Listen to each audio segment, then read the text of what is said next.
금도끼, 은도끼 이야기 잘 아시죠? 쇠도끼를 연못에 빠뜨렸다가 정직하게 산신령에게 얘기하고 금도끼, 은도끼, 쇠도끼까지 모두 받아온 나무꾼의 이야기 잘 아시죠? 오늘은 그 다음 이야기입니다. 이 나무꾼이 하루는 아내를 데리고서 다시 연못을 찾아왔습니다. 그날 있었던 일들을 설명해 주고 싶었던 것이죠. 그런데 그만 아내가 발을 헛디뎌서 이 연못에 빠지고 말았습니다. 발을 동동 구르며 울고 있는데 또다시 산신령이 나타났습니다. 왜 또 울고 있느냐? 제 아내가 그만 연못에 빠지고 말았습니다. 그러자 산신령이 물속에 들어가더니 아주 예쁘고 늘씬하고 참해 보이는 아가씨를 데리고 나타났습니다. 그리고 물었습니다.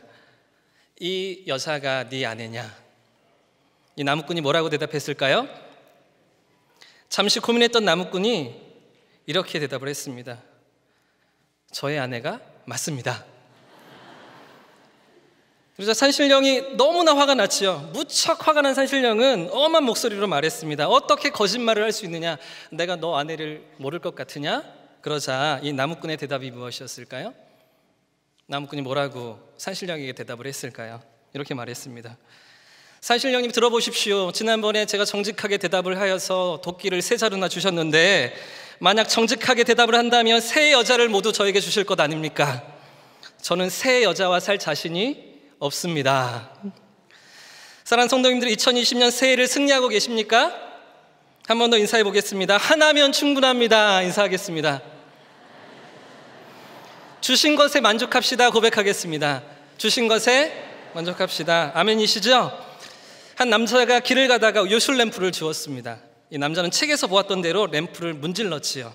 그러자 램프에서 요정 진이가 나타나서 이렇게 말을 합니다. 당신의 소원을 딱 한 가지만 들어드리겠습니다. 남자는 고민에 빠졌습니다. 갖고 싶었던 것들이 너무나 많았기 때문이죠. 아무리 생각을 해보아도 이 3가지를 포기할 수가 없었습니다.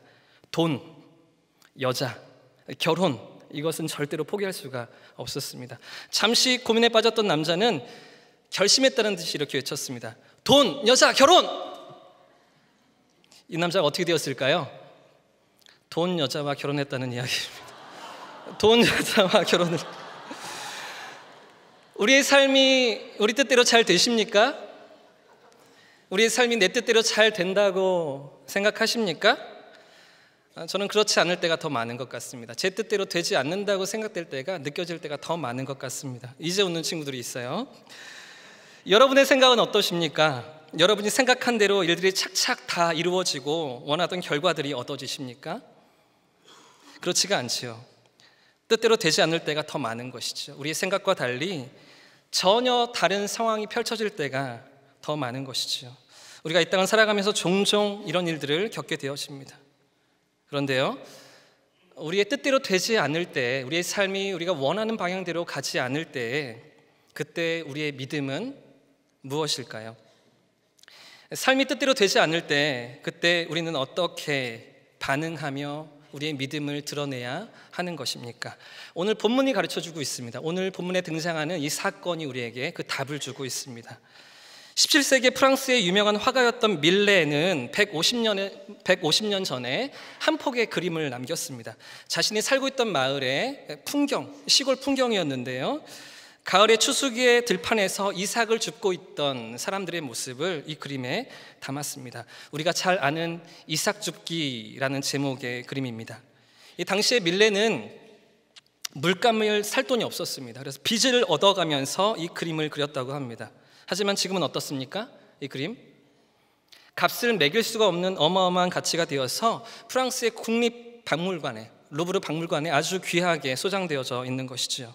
이 그림에는 3명의 여인들이 등장합니다. 이삭을 줍고 있는 3 여인들인 것이죠. 여러분, 그림이 어떠십니까? 어떤 느낌이 드십니까? 이미 추수가 다 끝나고 사람들이 떠난 텅 빈 들판에서 한 알 한 알 이삭을 줍고 있는 여인들의 모습입니다. 인생의 고단함이 느껴지지 않으십니까? 허리를 굽혀서 이삭 하나를 주워 담아야 하는 가난하고 빈곤한 사람들, 그들의 모습인 것이죠. 추수가 다 끝난 이후에 떨어진 이삭이라도 주어야 하는 그런 사람들의 모습을 그림이 담아내고 있습니다. 오늘 본문에도 이삭을 줍는 여인이 등장합니다. 그녀의 이름은 룻이었습니다. 멀리 이방 땅 모압에서 시어머니를 따라 베들레헴으로 찾아왔지만 당장 먹을 것이 없는 형편이지요. 이삭을 주어야만 하는 룻과 나오미의 모습을 오늘 말씀은 우리에게 보여주고 있습니다. 1장이 그런 나오미의 가정을 보여주고 있는데요, 세상에서 가장 불행한 사람들입니다. 사랑하는 남편을 잃었습니다. 남아있는 두 아들마저 다 잃었습니다. 사랑하는 사람들을 모두 다 잃어버린 인생의 모든 가장 처참한 아픔을 경험했던 나오미의 삶인 것이죠. 내 이름을 더 이상 나오미라 하지 말라, 기쁨이라 하지 말라, 내 이름을 마라라 불러라, 고통의 물 쓴물이라고 내 이름을 불러라 할 만큼 어둡고 고통스러운 그림이 룻기 1장의 이야기입니다. 그리고 오늘 읽었던 2장 본문이 이어지고 있는데요, 2장은 시작되자마자 룻과 나오미 두 사람이 베들레헴으로 돌아오자마자 하나님이 어떻게 일하시는가를 자세히 보여주고 있습니다. 2장이 어떻게 시작됩니까? 2장 1절 말씀을 보십시오. 2장 1절을 같이 읽겠습니다. 시작. 나오미의 남편 엘리멜렉의 친족으로 유력한 자가 있으니 모든 것을 잃고서 낙심한 룻과 나오미에게 하나님은 어떻게 일하십니까? 하나님은 어떻게 찾아오고 계십니까? 함께 따라해 보겠습니다. 사람을 붙여주신다. 첫 번째는 사람을 붙여주시는 것입니다. 지금 갑자기 등장하는 인물이 누구이죠? 1장에는 전혀 나타나지 않다가 2장에서야 불현듯이 등장하는 주인공이 누구입니까? 보아스입니다. 갑자기 제3의 인물이 등장하고 있는 것이죠. 그는 나오미의 친족 중에 한 사람이었습니다. 그리고 유력한 자였다라고 성경은 기록하고 있죠. 당시에 유력하다는 것은 힘이 있고 재산이 많다는 의미입니다. 권세가 있고요, 부유한 사람이죠. 지위가 높고요, 재물이 있는 이 두 가지를 다 가졌다는 것입니다. 그러니까 구약적인 개념에서는 모든 복을 다 가진 사람, 그가 바로 보아스인 것이죠. 자, 구약에서의 복과 신약에서의 복이 조금은 차이가 있는데요, 신약에서의 복은 하늘의 신령한 복입니다.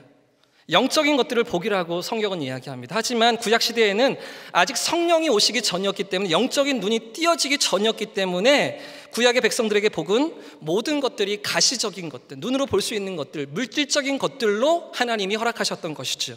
그래서 많은 자녀라든지 많은 재물이라든지 지위라든지 오래 사는 장수, 이런 것들이 구약의 복이었습니다. 그런데 이 보아스는 어떻습니까? 구약이 말하는 모든 복을 가진 사람 중에 한 사람입니다. 모든 복을 가진 그 유력한 보아스가 2장에서 등장하고 있는 것이죠. 사실 우리는 이 스토리의 결말을 다 알고 있습니다. 이 보아스가 등장하고서 어떻게 쓰임 받았는지 우리는 다 이미 알고 계십니다. 이 보아스가 어떤 사람입니까? 보아스는 말하라 부르라고 하는 나오미의 생을, 또 룻의 인생을 완전히 바꾸어 놓는 하나님의 은혜의 손길이었습니다. 하나님이 그 슬픔과 아픔과 괴로움의 처참한 자리에서 그들을 어떻게 일으키시는지, 아무런 희망이 보이지 않는 그들 가운데 하나님이 어떻게 일하시는지를 생생히 나타내 보여주는 그 손길이 바로 보아스였던 것이죠. 전혀 상상하지 못했던, 전혀 꿈꾸지 못했던 그 영광스러운 자리로 나아가도록 이 보아스가 쓰임 받았던 것입니다. 근데 사실 생각해 보십시오. 우리가 룻이었다면, 우리가 나오미였다면, 이 상황에 우리가 들어가 있다면 어떠셨겠습니까? 우리가 이런 상황들을 만날 때 기대하는 것이 어떤 것이십니까? 이 본문과 같은 상황들 가운데서 우리가 기대하는 것이 무엇입니까? 힘들고 어려운 상황이지만 하나님 말씀을 듣고서 믿음으로 베들레헴에 돌아왔습니다. 믿음으로 그들이 믿음의 결단으로 하나님 앞에 순종하며 돌아온 것이죠. 약속의 땅으로 베들레헴으로 돌아왔을 때, 룻과 나오미가 돌아왔을 때 어떤 일들이 있기를 그들이 기대했겠습니까? 하나님이 예비하신 너무나 풍성하고 복된 것들이 주어지기를 기대하는 것이죠. 말하자면 드넓은 밭에 추수할 곡식이 가득한 것, 이런 것들 기대하지 않았겠습니까? 그래서 마음껏 그것들을 거두며 풍족한 삶을 누리는 이런 특별한 은혜와 보상을 룻이, 나오미가 기대하지 않았겠습니까? 그런데 하나님의 방법은 무엇이죠? 지금 하나님께서 어떻게 일하고 계십니까? 그대로 두시는 것입니다. 말씀에 순종하고요, 믿음으로 결단하면서 약속의 땅으로 돌아왔는데요, 전혀 바뀌어진 것이 없는 것이죠. 여전히 그들은 초라하고요, 여전히 가진 것이 없고요, 여전히 빈곤한 상황 가운데 처해 있는 것입니다. 하나님의 방법이 무엇입니까? 그대로 두시는 것입니다. 하나도 달라지지 않은 현실에 그들의 삶을 던져두시는 것입니다. 그리고 하나님은 어떻게 하십니까? 하나님 이들의 인생에 누구를 붙이시죠? 보아스를 붙이시는 것입니다. 보아스를 그들 가운데 허락하시는 것이죠. 왜 이렇게 하실까요? 왜 하나님은 직접 우리에게 그 은혜들을 쥐어주시지 않고 왜 굳이 다른 사람들을 통해서 우리를 찾아오시는 것일까요? 이유가 무엇입니까? 너무나 쉽게 잊어버리기 때문입니다. 우리는 너무나 쉽게 망각하기 때문이죠. 무엇을 잊어버립니까? 하나님을 잊고 사는 것입니다. 우리 주머니에 돈을 넣어주시면 그것을 믿고 살아가기 때문입니다. 우리를 높은 지위에 세워주시면 그거 의지하면서 살아가기 때문이죠. 우리에게 어떤 능력이 주어질 때면 그것만 붙들고 살아가기 때문입니다. 세상은 자꾸 내 호주머니에 무언가를 넣어야 한다고 이야기합니다. 돈을 넣고요, 지위를 넣고요, 권세를 넣어서 그것으로 우리 인생을 누려보아야 한다고 세상은 말하는 것이죠. 그래야 성공이고 그래야 안전하고 그래야 보장된 삶이다라고 세상은 말하는 것입니다. 그러나 우리 하나님 무엇을 원하십니까? 하나님 붙들고 살기를 원하시는 것입니다. 할렐루야. 하나님이 중심으로 살기를 원하시는 것이죠. 내 손에 무언가 있어서 사는 것이 아니라 하나님을 붙잡고 살아가기를 원하시는 것입니다. 할렐루야. 그래서 우리는 여전히 연약하고요, 여전히 우리는 부족하지만, 여전히 우리는 그대로인 것 같지만 우리 곁에 보아스를 붙여주시고 그 보아스를 통해서 일으켜내시는 것입니다. 전혀 상상하지 못했던 보아스를 통해서 우리의 삶을 바꿔 놓으시는 것이죠. 우리 가운데 대부분의 경우는 많은 돈과 재물을 가지지 못할 수도 있습니다. 우리 가운데 대부분은 높은 지위에 오르지 못할 수도 있습니다. 하지만 그렇다고 이 말이 하나님이 우리를 잊으셨다는 것입니까? 하나님이 우리를 모르신다는 것입니까? 세상의 기준처럼 성공하지 못한 실패한 인생이다라는 것입니까? 우리가 하나님 앞에 서 있기만 한다면 물질이 필요할 때 보아스를 붙이십니다. 할렐루야. 우리가 하나님 앞에 서 있기만 하다면 지위가 필요할 때 하나님 보아스를 붙이시는 것이죠. 할렐루야. 그 보아스를 통해서 우리의 삶을 이끌어 가시고 빚어 가시는 하나님이신 줄 믿습니다. 당신의 백성을 윤택하게 하시며 놀랍게 일으키시는 우리 하나님이신 줄 믿습니다. 그렇기 때문에 우리 숙제가 무엇입니까? 오늘도 세상은 돈이 많아야 하고 지위를 얻어야 하고 권세를 얻어야만 한다고, 그래야만 능력 있게 산다고 이야기하지만, 그러나 하나님의 생각은 무엇입니까? 우리가 하나님 앞에 서 있느냐, 그렇지 않느냐인 것이죠. 그래서 우리 삶에 보아스가 붙느냐 붙지 않느냐, 여기에 성패가 달려있다는 것입니다. 우리가 어떤 자리에 있든지 하나님께로부터 오는 그 손길을 기대하면서 살아계신 하나님을 생생히 체험하고 그분의 돌보심과 채우심을 누리며 살아가는 저와 성도님들의 삶이기를 우리 주님의 이름으로 축복합니다. 오늘 룻기가 보여주는 하나님이 일하시는 방식이 무엇입니까? 우리 삶에 은혜가 임하는 방식이 무엇입니까? 첫째는 사람을 붙여주시는 것입니다. 우리 손에 무언가를 쥐어주시기보다 우리에게 누군가를 붙여주시는 것이죠. 자, 두 번째는요, 2절 말씀이 가르쳐주고 있는데요, 2절 말씀도 같이 한번 읽어보겠습니다. 시작. 모압 여인 룻이 나오미에게 이르되 원하건대 내가 밭으로 가서 내가 누구에게 은혜를 입으면 그를 따라서 이삭을 줍겠나이다 하니 나오미가 이르되 내 따라 갈지어다. 지금 이 룻과 나오미의 삶에 보아스가 들어오는데, 보아스가 찾아오는데 그 통로가 무엇입니까? 함께 따라해 보겠습니다. 이삭 줍기로 찾아오신다. 이삭 줍기를 사용하신다. 두 번째는 이삭 줍기를 통해서 하나님이 찾아오시는 것입니다. 그것에 하나님의 방법이 숨겨져 있는 것이죠. 사실 이 장면은요, 우리에게 조금 피부로 잘 와닿지가 않는 것 같습니다. 이삭 줍기를 하러 가는데 여기서 남편을 만난 거죠. 이삭을 주우러 갔다가 보아스를 만나고 있는 거잖아요. 이게 너무나 낭만적인 것 같아 보이죠. 이게 너무나 드라마 같은 것입니다. 얼마나 멋집니까? 나이는 좀 많지만 그래도 부자를 만났잖아요. 그리고 풍족한 가정에 다시 시집 가는 것이죠. 우리가 이렇게 성경을 보기 때문에 성경이 진짜 말하는 것을 보지 못하는 겁니다. 지금 성경이 말하고 있는 게 무엇입니까? 무엇을 보여주고 있습니까? 이삭을 주어야만 하는 룻과 나오미의 현실인 것이죠. 이삭을 줍기 위해서 밭으로 향하는 룻을 우리에게 보여주고 있는 것입니다. 이삭 줍기가 어떤 것입니까? 가장 가난한 사람들이 하는 일, 그것이 바로 이삭 줍기였습니다. 가장 빈곤한 사람들이 먹고 살기 위해서 해야만 하는 일이 바로 이삭 줍기인 것이죠. 레위기나 신명기를 보시면 추수를 할 때 하나님께서 이렇게 명령하십니다. 절대로 이 가장자리나 모서리까지 다 거두지 말라 명령하십니다. 정말 가난한 고아와 과부들이 나그네와 객들이 먹을 수 있도록 남겨놓으라고 말씀하신 것이죠.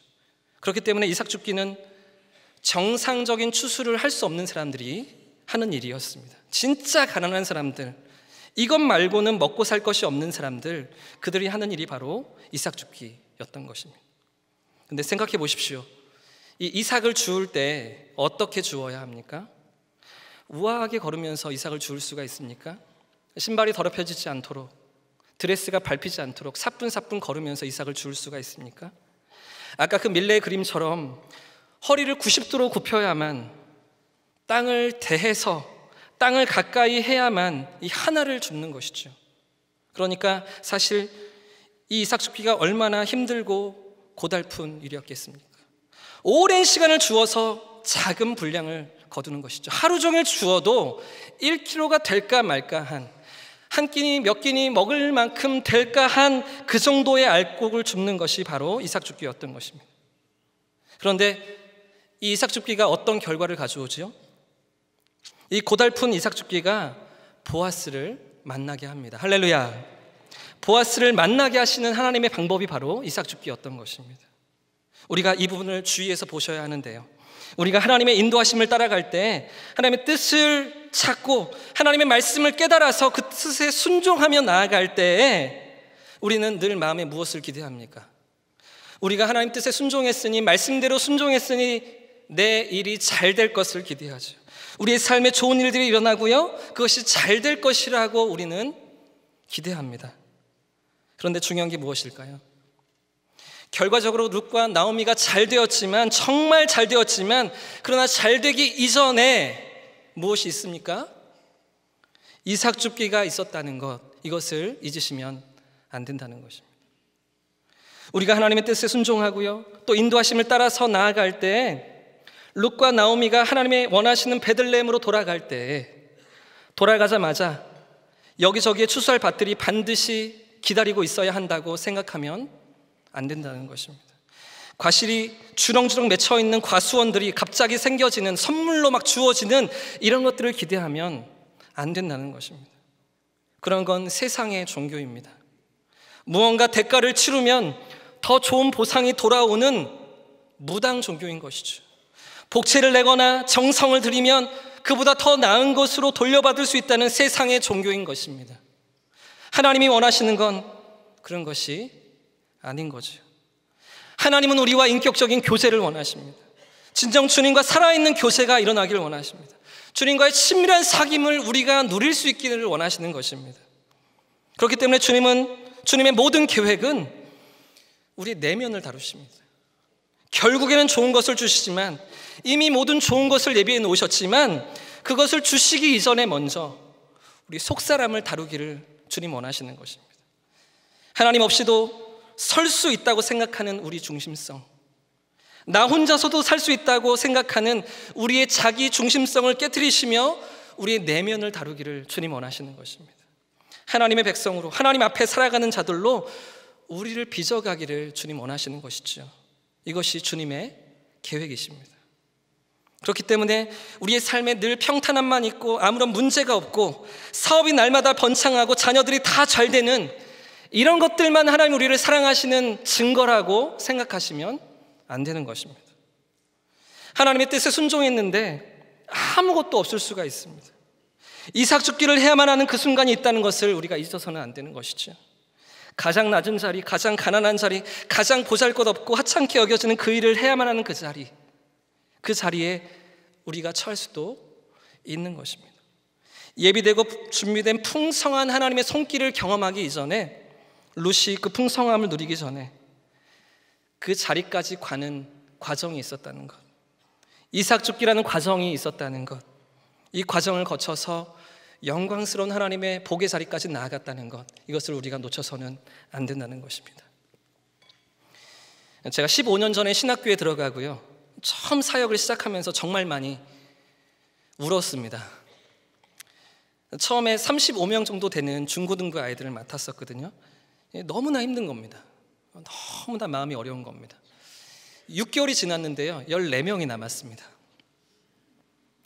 제가 실력이 없어서 그랬을까요? 그랬겠지요. 대답을 안 하시는 거 보니까. 제가 사역을 잘 못해서 35명 아이들 14명이 남았겠죠. 근데 제가 부임에 가기 전해, 바로 직전 해에 교회에 어려움이 있더라고요. 교인 중에 3분의 1이 이미 떠났습니다. 또 떠나는 중이었고요, 떠날 예정이었습니다. 한 집사님이 교회를 옮기시면서 이런 말씀을 저에게 하시더라고요. 전도사님, 첫 사역지인데 너무 미안해요. 근데 저희가 교회를 옮겨가면서 저희 애들을 여기다 둘 수가 없네요. 같이 데려갑니다. 너무나 힘들었습니다. 더 부흥해야 되는데, 더 성장해야 되는데, 숫자가 불어나야 되는데 계속 줄어만 가는 아이들을 보면서, 또 침체되어 있는 교회의 그 상황들을 느끼면서 너무나 힘들었던 거죠. 이런 마음이 들었습니다. 왜 이런 곳에 보내셨을까? 첫 사역지인데, 처음 시작하는 곳인데 왜 이런 곳이어야 하는가? 너무나 원망스러웠습니다. 1년만 버티자, 정말 꼭 1년만 채우자, 수없이 이런 생각들을 하면서 그 해를 지났던 것 같습니다. 새벽마다 울면서 기도했습니다. 하나님, 왜 여기입니까? 하나님, 무엇을 원하십니까? 이유가 무엇이었을까요? 이삭 줍기였던 것이죠. 주님, 제게 원하시는 건 이삭 줍기 하는 것이었습니다. 버티는 거죠. 주님, 다른 길을 열어주실 때까지 그 자리를 지켜내는 것, 그게 제가 할 수 있는 유일한 것이었습니다. 아무리 용을 쓰고 열심히 해보아도 어찌할 수 없는 그런 상황 가운데 그곳에서 믿음으로 버텨내는 그것을 하나님 원하셨던 것이죠. 하나님을 바라보고요, 주님이 나를 이곳에 보내셨다면 다른 곳에 보내실 때에도 하나님이 이끌어 주실 텐데, 그 믿음을 가지고 하나님이 신뢰하는 믿음으로 그 자리에 충성하는 믿음을 지금 저에게 기대하셨던 것 같아요. 그 해에 첫 해의 연말이 되어서요, 주일에 교회를 올라가는데 흰눈이 소복히 내렸습니다. 제 마음에는 온통 이 마음뿐이었죠. 1년이 채웠으니까요, 1년이 다 지났으니까요, 언제 말씀드리지? 언제 목사님께 내가 말씀드릴까? 언제 기회를 봐서 목사님 그만둬야겠습니다, 이 마음을 가지고서 그날 아침 교회를 올라가는데, 그런데 하나님께서 제 마음 가운데 이런 마음을 부어주시는 겁니다. 네가 떠나면 아이들은 어쩌니? 너마저 떠나면 상처받은 성도들은 어쩌니? 주님, 이 마음을 제 마음에 부어주시는 거예요. 그 아침에 엉엉 울면서 예배당으로 올라갔습니다. 너무나 싫은데, 너무나 힘든데 있으라 하시면 있어야죠. 종이 어디 갈 데가 있나요? 주인이 있으라 하시면 있는 거죠. 결국은 신대원 3년 졸업할 때까지 3년을 버텼습니다. 할렐루야. 3년을 정말 많이 고군분투하면서 정말 많은 것들을 배우면서, 그러면서도 행복한 추억을 쌓으면서 버텨냈던 것 같습니다. 하나님께서 저를 이것 하나는 기쁘게 보신 것 같아요. 예쁘게 보신 것 같아요. 그 자리를 지켜냈던 거죠. 버텨냈던 거죠. 이삭 줍기를 했던 거죠. 이것 하나는 정말 귀하게 여기셨던 것 같아요. 오늘 본문에 등장하는 룻 역시도 이삭 줍기를 하고 있습니다. 오늘 우리도 주어진 삶의 자리에서 이삭 줍기를 하는 것이죠. 그런데 이처럼 이삭 줍기를 위해서 나가자, 밭으로 가자, 어떤 일이 벌어지기 시작합니까? 우연히 보아스의 밭에 이르게 됩니다. 그게 3절인데요, 우연히라고 3절이 시작합니다. 그리고 4절을 보시면 우연히 보아스의 밭에 이르렀더라 이렇게 놓고 4절을 뭐라고 말하고 있어요? 마침 보아스가, 그렇죠? 이 우연과 마침이 만나고 있는 것입니다. 우연과 마침이 역사하면서 룻과 보아스가 만나게 되면서 삶의 완전한 변화가, 완전한 역전이 일어나고 있는 것이죠. 전혀 새로운 장면이 이 장에서 시작되어지고 있습니다. 그렇다면 이삭 줍기가 우리에게 의미하는 바가 무엇일까요? 이삭 줍기가 우리에게 어떤 의미를 던지고 있습니까? 한 번 더 따라해 보겠습니다. 하나님을 온전히 신뢰하는 믿음의 표시, 하나님을 온전히 신뢰하는 믿음의 표시, 그것이 바로 이삭 줍기인 것이죠. 어떤 상황과 환경에서도 하나님을 신뢰하고요, 하나님만을 의지하는 우리의 믿음의 표시가 바로 이삭 줍기인 것입니다. 하나님의 인도와 부르심을 따라갔지만 아무것도 없을 때에도, 아무런 조짐도 없고요, 아무런 징조도 없고요, 아무런 변화도 없는 데에도, 이런 상황 가운데서도 하나님을 신뢰하는 믿음이 이삭 죽기인 것입니다. 사실 이런 상황에서 우리는 어떻게 반응합니까? 대부분 우리는 어떻게 반응합니까? 하나님께 원망합니다. 불평하기가 쉽지요. 섭섭해하고요. 그렇게 하기가 너무나 쉬운 겁니다. 그러나 이때에, 바로 이 순간에 우리의 믿음이 가장 선명하게 드러난다는 것, 여러분 아십니까? 가장 밑바닥까지 내려갔을 때, 이삭 죽기밖에 다른 방법이 없을 때, 그때가 하나님을 생생히 체험할 수 있는, 그분의 살아계심을 정말 경험할 수 있는 가장 귀한 순간이라는 것, 여러분 아십니까? 그것이 바로 이삭 죽기입니다. 반드시 하나님께서 당신의 백성들을 돌보시고 당신의 백성들을 신원하시며 회복시키실 때가 있는데, 그때가 열릴 때까지 더 깊이 하나님을 경험하고요, 살아계신 하나님에 대한 분명한 신뢰가 우리 속에서 일어나기를 주님 원하시는 것이죠. 이 믿음의 자리로 우리를 이끌어 가시는 것입니다. 이런 믿음이 우리 안에서 자라나기를 주님의 이름으로 축복합니다. 하나님을 온전히 신뢰하는 이삭 죽기가 우리 가운데 있어지기를 우리 주님의 이름으로 축복합니다. 하나 더 있습니다. 이삭 죽기가 의미하는 의미가 무엇일까요? 한 번 더 따라해 보겠습니다. 작은 일에 충성하는 믿음. 작은 일에 충성하는 믿음, 이것이 바로 이삭 죽기입니다. 사실 이삭 죽기는 너무나 작고 미미한 일이잖아요. 허리를 굽히면서 오랜 시간을 일해야 적은 분량을 거두는 것, 그것이 바로 이삭 죽기였습니다. 엄청난 수고와 노력을 기울였는데, 하루 종일 다 지나갔는데 겨우 몇 끼니를 이어갈 보잘것없는 그 정도의 수확을 거두는 것, 그것이 바로 이삭 죽기인 것이죠. 그러나 이것이 하나님의 축복을 불러오는 방법이었습니다. 하나님의 크고 놀라운 은혜가 찾아오는 통로였던 것이죠. 우리는 언제나 처음부터 큰 것을 기대합니다. 큰 것을 달라고 기도합니다. 그러나 주님은 그렇게 하지 않으십니다. 주님은 언제나 우리가 작은 것을 어떻게 하는지 여기에 초점을 맞추시죠. 이삭을 줍는 그 믿음을 보시고, 허리를 굽히며 그 자리를 지키는 그 충성을 보시고 보아스를 붙이셨던 것입니다. 상상도 못할 은혜를 베푸시는 것이죠. 뿐만 아니라 이 보아스와의 만남을 통해서 하나님 어떻게 일을 진행시켜 가십니까? 하나님께서 이들의 가정을 축복하십니다. 룻과 나오미의 삶을 축복하시며 일으키십니다. 뿐만 아니라 하나님의 백성 이스라엘을 축복하시고요, 더 나아가 이방의 온 백성들까지도, 오고 가는 모든 인생들까지도 복을 받게 하시는 구원의 길을 하나님이 열어주십니다. 예수 그리스도의 오심이 이삭 죽기라는 이 놀라운 하나님의 섭리를 통해서 일어났던 것이지요. 주님의 기대는 우리가 작은 일에 충성하는 믿음인 줄 믿습니다. 할렐루야. 오늘 우리에게 맡기신 그 작은 일에 마음을 다하고 정성을 다하는 충성스러운 믿음을 저와 우리 모두에게 기대하시는 줄 믿습니다.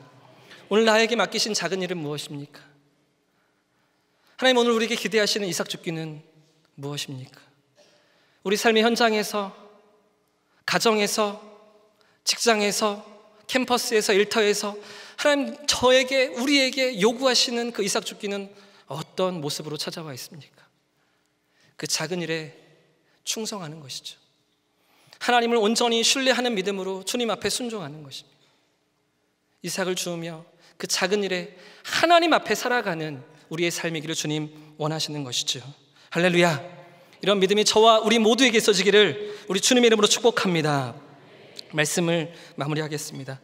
오늘도 살아계신 하나님의 인도하심을 믿고 부름받은 자리에서 온전히 하나님을 주목하는 것, 주어진 작은 일에 충성하는 것, 주님이 원하시는 이 믿음으로 허락하신 새해를 승리하는 저와 우리 모두의 삶이기를 우리 주님의 이름으로 축복합니다.